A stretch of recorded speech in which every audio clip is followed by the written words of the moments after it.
Mars media நேயர்களுக்கும் அன்பர்களுக்கும் இந்த நாள் இனிய நாளாக அமைய எல்லாம் வல்ல இறைவனை பிரார்த்திக்கின்றோம். இந்த சேனல் உங்களுக்கு பிடிச்சிருந்தா மறக்காம சப்ஸ்கிரைப் பண்ணுங்க, ஷேர் பண்ணுங்க, லைக் பண்ணுங்க, கமெண்ட் பண்ணுங்க. எனதொருமை மகர ராசி அன்பர்களே, இந்த பதிவுல நம்ம என்ன பார்க்க போறோம் அப்படின்னா, நிகழும் மங்களகரமான குரோதி வருடம் தை மாத ராசி பலன். இந்த தை மாதம் உங்களுக்கு எப்படிப்பட்ட மாதம், எந்தெந்த கிரகங்கள் அற்புதமாக நன்மை செய்ய போகிறது, எந்தெந்த கிரகங்களின் மூலமாக நீங்கள் கவனமாக இருக்க வேண்டும், பரிகாரமாக என்ன செய்தால் வெற்றி என்பதை பற்றி நாம் இப்பொழுது தெளிவாக காணப்போகிறோம் இந்த காணொளியில். முதல்ல பஞ்சமஸ்தானம் என்று அழைக்கப்படக்கூடிய 5ஆம் இடம் பூர்வ புண்ணியஸ்தானம். இதுல 3-12 குடைய அதிபதி குரு பகவான் வக்ரகதியில் இருக்கிறார். உறவினர்களின் மூலம் சில குழப்பங்கள் இருக்கலாம், பயணங்களின் மூலமாக சில குழப்பங்கள் இருக்கலாம். அதே மாதிரி சுபகாரிய நிகழ்ச்சிகளில் சற்று தடை தாமதங்களை எதிர்பார்க்கலாம். உடன் பிறப்புகள் வழியில் சில மனக்கசப்புகள் தோன்றி மறையும். இருந்தாலும் 11/2/2025 முதல் இந்த குரு பகவான் வக்ர நிவர்த்தி அடைவது ரொம்ப விசேஷமான பலன்களை உங்களுக்கு கண்டிப்பாக கொடுக்கும். இதுவரையில் நடைபெறாத சில காரியங்கள் அற்புதமாக நடைபெறும். சுபகாரிய நிகழ்ச்சிகளில் இருந்து வந்த தடை தாமதங்கள் விலகும். உடன் பிறப்புகள் உங்களை புரிந்து கொண்டு நடப்பார்கள்.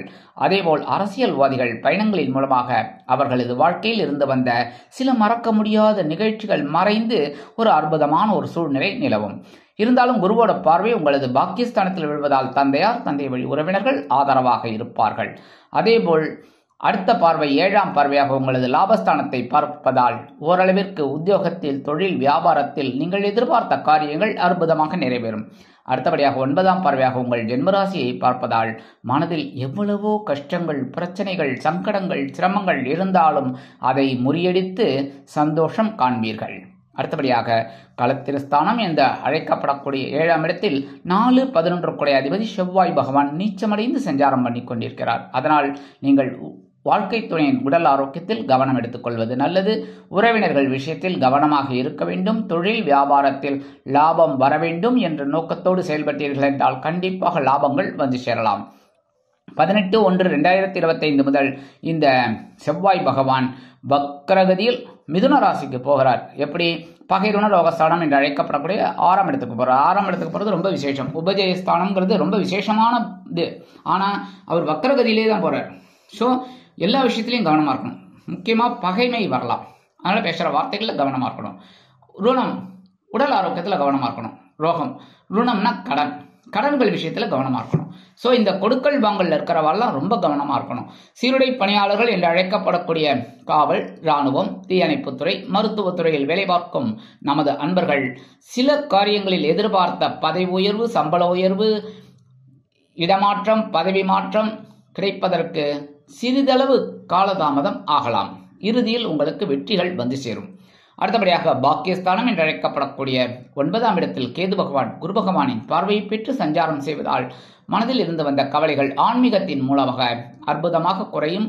நீங்கள் எதிர்பார்த்த சில காரியங்கள் நிறைவேறும். தந்தை வழியில், பூர்வீக சொத்துக்கள் வழியில் இருந்து வந்த பிரச்சனைகள் மறையும். அடுத்தபடியாக விரயஸ்தானம் என்று அழைக்கப்படக்கூடிய அயன சயன மோட்சஸ்தானத்தில் 6-9 குடைய அதிபதி புத பகவான். 12ஆம் இடத்தில் புத பகவான் மறைந்து ஓரளவிற்கு உங்களுக்கு அற்புதமான பலன்களை கொடுப்பார். ஓரளவிற்கு செலவுகள் அதிகரித்த வண்ணமாக இருக்கும். உடல் ஆரோக்கியத்திற்காக சில செலவுகளை மேற்கொள்ள வேண்டி வரலாம்.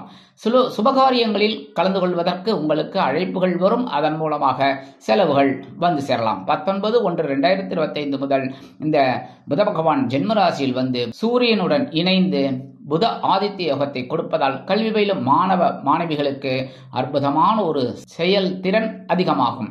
அதன் மூலமாக கல்வியில் ஒரு அற்புதமான ஒரு அசுர வளர்ச்சியை காண்பார்கள்.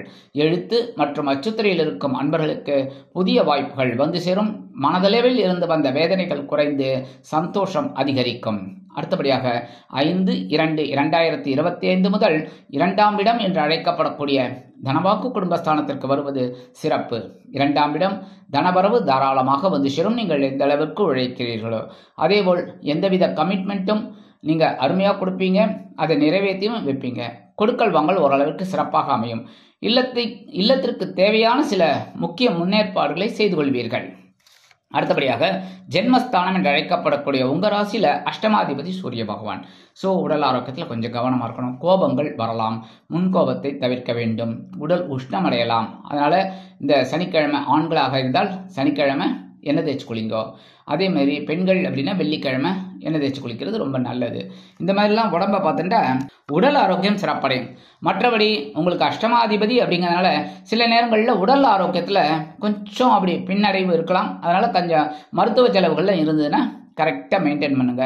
முக்கியமாக வீடு, மனை, வாகனம் இதெல்லாம் வாங்கணும் அப்படின்னு நினைச்சா கொஞ்சம் கஷ்டப்பட்டு வாங்குற மாதிரி தான் இருக்கும். கவனமாக வாங்குங்க. சரியா?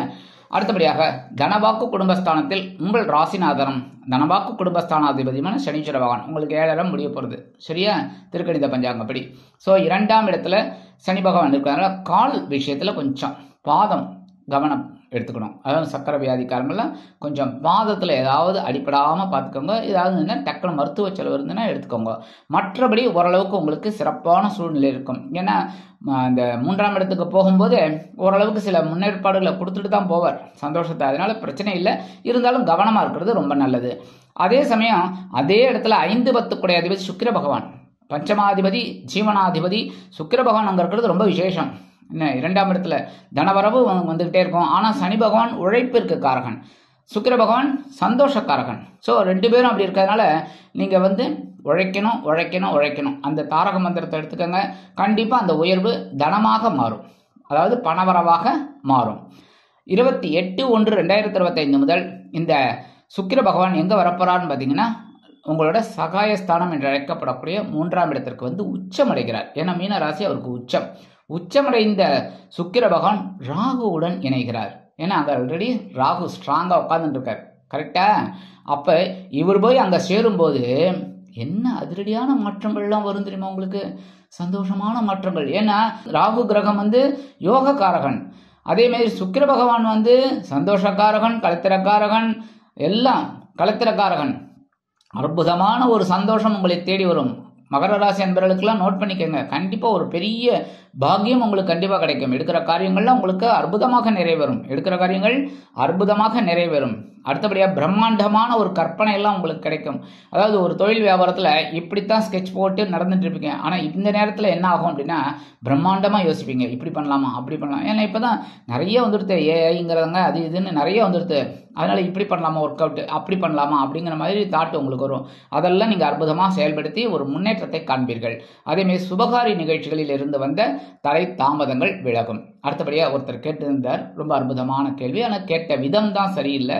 என்னன்னா இந்த மகர ராசிக்கு சூரிய பகவான் நல்லது பண்ண மாட்டாரே, ஆனால் நீங்கள் நல்லது பண்ணுவார் அப்படிங்கிறீங்களே அப்படின்னு கேட்டிருக்காரு. ரொம்ப அற்புதம். ஏன்னா மகர ராசியில் சூரிய பகவான் பகை தான் இருந்தாலும் இந்த இடத்துல பார்த்தீங்கன்னா இப்போ இருக்கிற சிச்சுவேஷனில் ஜென்மஸ்தானத்தில் உங்கள் ராசிக்கு சூரிய பகவான் வந்தாலும் பகையாக இருந்தாலும் அவருக்கு குருவின் பார்வை கிடைக்கிறது. குரு பகவான் சுப கிரகம். சுபகிரகத்தோட 9ஆம் பார்வை விழறதுனால சூரிய பகவான் உங்களுக்கு கண்டிப்பாக நன்மைகளைத்தான் செய்வார். அவரின் மூலமாக சில குழப்பங்கள் இருந்தாலும் அவரின் மூலமாக சில நன்மைகள் கண்டிப்பாக சேரும். நல்லா நோட் பண்ணிக்கோங்க. கரெக்டா? குருவோட பார்வை இல்லாத போது வேணா நீங்க கவலைப்படலாம் கொஞ்சம். ஆனாலும் என்ன, அஷ்டமாதிபதியை திருப்திப்படுத்தினீங்கனாலே போறோம். இப்போ ஒவ்வொரு விஷயத்திலையும் பார்த்தீங்கன்னா ஒவ்வொரு ராசிக்கும் ஒவ்வொரு பிரச்சனைகள் இருக்குங்க. இல்லைன்னு யாரையாவது சொல்லுங்க. இல்லைங்க எனக்கு எந்த பிரச்சனையும் கிடையாது, நான் சந்தோஷமா இருக்கேன் அப்படின்னு யாரையாவது ஒருத்தர் சொல்லுங்க. கிடையாது. கரெக்டா? இப்போ மேஷ ராசிக்கும் பிரச்சனை இருக்கு, ரிஷப ராசிக்கும் சில கிரகங்கள்னால பிரச்சனை இருக்கு, மிதுன ராசிக்கு இருக்கு, கடகராசிக்கு இருக்கு, துலாம் ராசி எல்லாருக்கும் இருக்கு.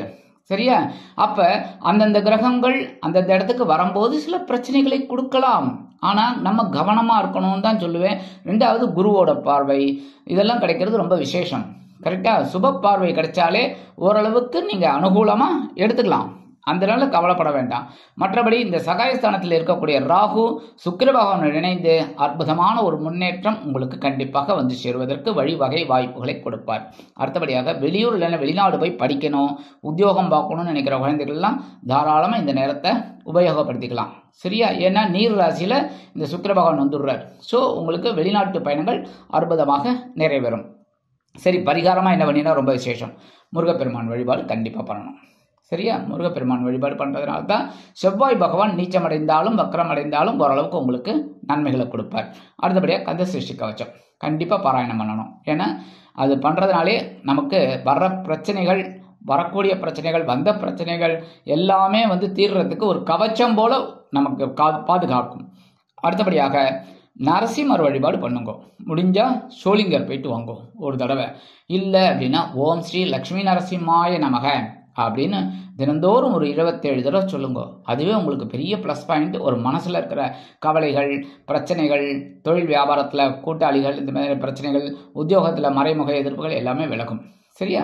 ஆக இந்த சிறு பரிகாரத்தின் மூலம் நிகழும் மங்களகரமான குரோதி வருடம் தை மாதம் அற்புதமான ஏற்றம் தரும், மாற்றம் தரும், முன்னேற்றத்தை அள்ளித்தரும் மாதமாக அமையும் என்று கூறி விடைபெறுகிறேன். நன்றி, வணக்கம். மீண்டும் ஒரு அருமையான பதிவில் நான் உங்களை மனமகிழ்ச்சியோடு சந்திக்கிறேன். வாழ்த்துக்கள். வாழ்க வளமுடன். இந்த சேனல் உங்களுக்கு பிடிச்சிருந்தா மறக்காம சப்ஸ்கிரைப் பண்ணுங்க, லைக் பண்ணுங்க, ஷேர் பண்ணுங்க.